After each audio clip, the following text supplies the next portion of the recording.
భాను చావుకి కారణం తనే అన్న విషయం గుర్తు చేసుకుంటే ఇప్పటికిప్పుడే వాడి ప్రాణం తీయాలన్నంత ఆవేశం కలుగుతుంది. కానీ ఇది రైట్ టైం కాదని ఆగిపోయాను. వీరు గురించి ఇప్పుడు నేను నెగటివ్గా మాట్లాడినా నీ మాటల వల్లే నేను ఇన్ఫ్లుయెన్స్ అయ్యాననుకుంటారు, కానీ మనల్ని ఎవ్వరూ నమ్మరు. పైగా పెద్దమ్మకి వీరు అంటే చాలా ప్రేమ, అభిమానం. అలాంటి వీరు ఇలాంటి వెధవ పనులు చేస్తున్నాడని పెద్దమ్మకి తెలిస్తే పెద్దమ్మ ఏమైపోతుంది? ముఖ్యంగా ప్రీతి తన భర్త ఒక దుర్మార్గుడని, అలాంటి దుర్మార్గుడు బిడ్డకి జన్మనిస్తున్నాను అని తెలిస్తే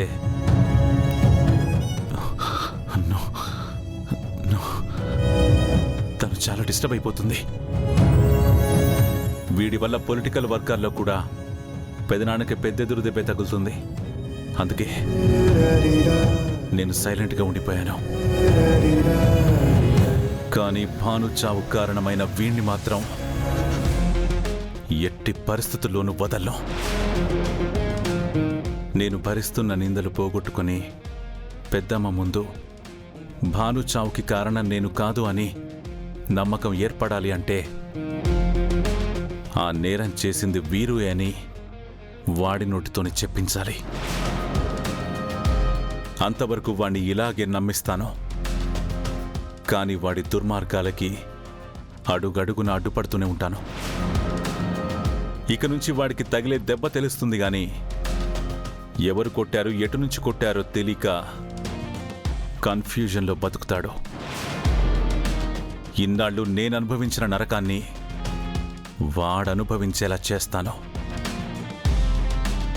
దానికి నీ సపోర్ట్ కావాలి గంగా. మీకు నిజం తెలిసింది. నాకింకేం కావాలి సార్? మీరు నిర్దోషాన్ని నిరూపణ అవ్వడానికి నేనేం చేయమన్నా చేస్తాను. ఈ రోజు జరిగిన గొడవతో నువ్వు భయపడినట్టుగానే ఇంకెప్పుడు వీరు జోలికి వెళ్ళనట్టుగానే ఉండు. అతని గుట్టు బయటికి రాదు అనే నమ్మకం కలగ్గానే విచ్చలవిడిగా భయం లేకుండా తప్పులు చేయడం మొదలు పెడతాడు. విచ్చలవిడిగా తప్పుల మీద తప్పులు చేస్తాడు. ఏదో ఒక పాయింట్లో మనకు దొరుకుతాడు. అప్పటి వరకు మనం ఓపిగ్గా వెయిట్ చేయాలి. ఇది నీకు కొంచెం కష్టమే, కానీ వీరు నేరాలు బయటికి తీయాలంటే మనకు వేరే దారి లేదు.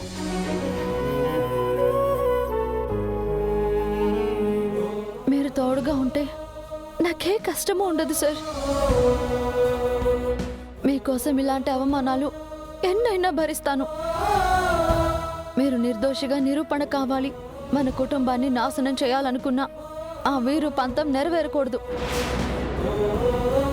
అందుకు నేను ఎప్పుడు సపోర్టింగ్ చేస్తాను సార్.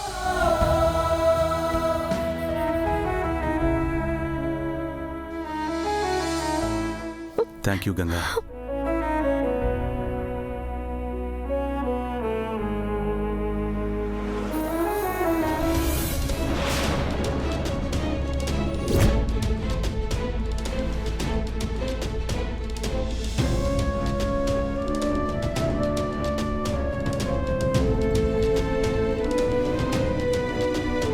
ఈ డబ్బు తీసుకుని ఇప్పటికిప్పుడే కాంపిటీషన్ నుంచి తప్పుకొని వెళ్ళిపో. ఎందుకు వెళ్ళాలి సార్? ఎందుకంటే నువ్వు రుద్ర ప్రతాప్ అకాడమీ నుంచి వచ్చిన క్యాండిడేట్వి.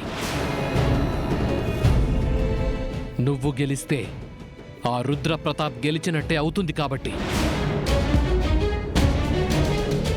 వన్ మోర్ థింగ్, విమెన్ బాక్సింగ్లో ఛాంపియన్ అంటే నా చెల్లి పేరు మాత్రమే ఉండాలి, ఇంకెవ్వరి పేరు ఉండకూడదు. అర్థమైంది కదా?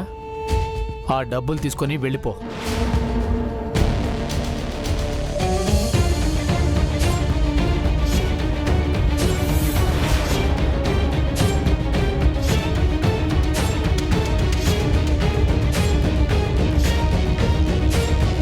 Excuse me sir. ఏయ్, ఎవరు రమ్మన్నారు నిన్ను? స్నాక్స్ ఏమైనా కావాలేమో అడగడానికి వచ్చాను సార్. అక్కర్లేదు, వెళ్ళిపో. అలాగే సార్.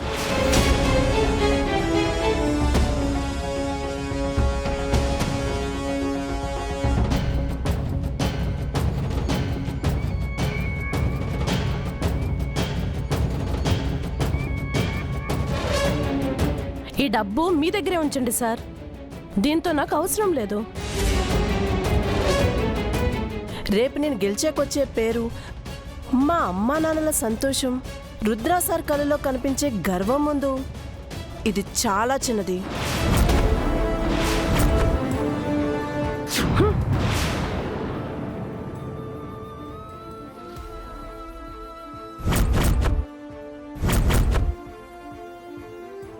రుద్ర ట్రైన్ చేసిన అమ్మాయివి కదా, ఆ పొగరు కనిపిస్తోంది. డబ్బు తీసుకొని వెళ్ళిపోయి ఉంటే సరిపోయేది. రేపు నువ్వెలాగూ గెలవు, నేను గెలవనివ్వను. నేను ఓడిపోయినా పర్వాలేదు సార్, కానీ ఇలా డబ్బులు తీసుకుని నా విలువను తగ్గించుకోను. రుద్రా సార్ నా దగ్గర ఫీజు కూడా తీసుకోకుండా నన్ను ట్రైన్ చేశారు. సార్ రుణం తీర్చుకునే అవకాశం వస్తే నేనెందుకు వదులుకుంటాను సార్? బాగా ఆలోచించుకో దీప్తి. నేను గెలిచి రుద్రప్రతాప్ సార్ని గెలిపిస్తాను. అందుకే అకాడమీలో అడుగుపెట్టాను. మీరేం చేసినా నా నిర్ణయం మారదు. దీనికి కాన్సిక్వెన్సెస్ చాలా ఫేస్ చేస్తావు. ఏమైనా ఫేస్ చేయగలను సార్. వెంటనే రుద్ర సార్కి ఈ విషయం చెప్పాలి. Thank you. ఏమంటున్నావు సత్య? అయితే వాళ్ళు డెఫినెట్గా దీప్తిని ఇబ్బంది పెడతారు. ఈ కాంపిటీషన్ నుంచి దీప్తి తనకు తానుగా తప్పుకునేట్టుగా ప్లాన్ చేస్తారు. నేను ఇప్పుడే వస్తున్నాను. ఏమైంది సార్? ఎందుకు అంత కంగారుగా ఉన్నారు? అకాడమీలో దీప్తి కాంపిటీషన్ నుంచి వెళ్ళిపోవడానికి కుట్రలు చేస్తున్నారు. డబ్బాస చూపించిన దీప్తి గేమ్ ఆడతానని ఎదిరించిందట. ఇప్పుడు వాళ్ళు ఏం చేస్తారో తెలియడం లేదు. గంగా, నువ్వు కూడా నాతో పట్రా. ఎందుకంటే అకాడమీ లోపలికి వెళ్ళడానికి నాకన్నా నీకు యాక్సెస్ ఈజీ. వద్దు సార్. ఏ? ఎందుకు? అమ్మగారు. పెద్దమ్మతో నేను మాట్లాడతాను. ఆహా, వద్దు సార్. వీరు విషయంలో జరిగిన గొడవ వల్ల అమ్మగారు నా మీద ఇంకా కోపంగా ఉన్నారు. ఇప్పుడు అకాడమీ కోసం అంటే అస్సలు ఒప్పుకోరు. మళ్ళీ గొడవ జరుగుతుంది. Sports academy counsellor madam helping తీసుకోండి. ఆవిడ అర్థం చేసుకుంటారు. సరే, నేనేదో ఒకటి మేనేజ్ చేస్తాను. దీప్తికి డబ్బాస్ చూపించి కాంపిటీషన్ నుంచి వెళ్ళిపోయేలా చేయాలనుకున్నారు సార్.